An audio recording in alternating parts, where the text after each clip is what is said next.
one, ones. They are pronouns used to avoid the repetition of nouns in the sentences. One is used for singular nouns and ones is used for plural nouns. One او ones دواړه ضمیرونه دي او د دې لپاره استعماليږي چې په جمله کې د اسم د تکرار څخه مخنیوي وکړي. one د مفرد او ones د جمع اسمونو پر ځای استعماليږي. مثلا I want a black jacket and a white jacket. How much is the black jacket and the white jacket?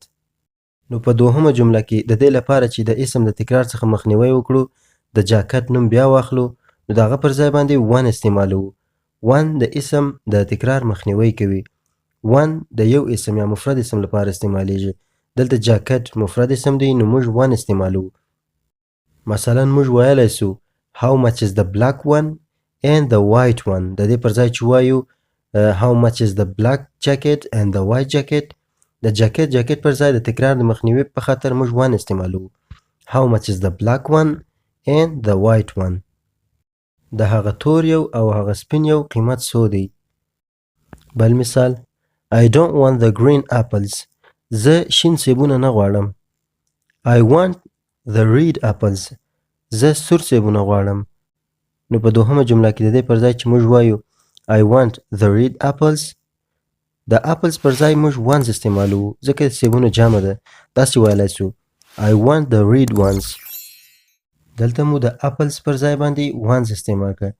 apples د سیبونو جمع ده نو د جمع اسمونو لپاره ones استعمالوو ones. او همدارنګه بل مثال I have 3 pens. The black one is American and the 2 red ones are Japanese.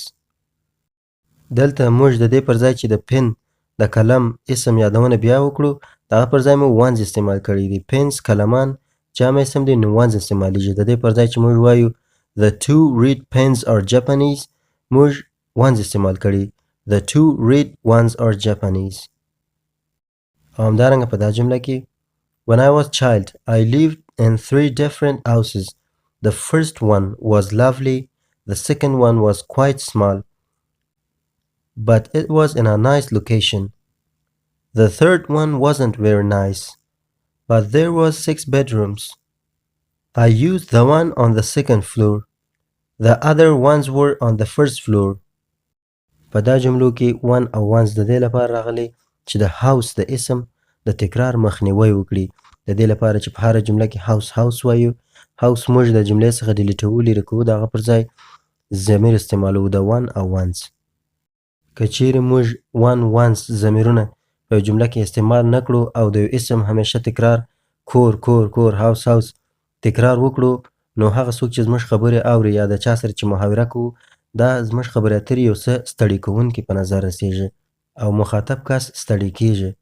نو د one او ones ضمیرونه په انګلیسي ژبه کې خورا ډېر استعمالیږي. ستاسې د تمرین لپاره په جمله کې خالي ځایونه ډک کړئ او په کومنټ کې راته ولیکئ. ویډیو در سره لایک کړئ. تر یو نوی درس پورته پات مو سپارم.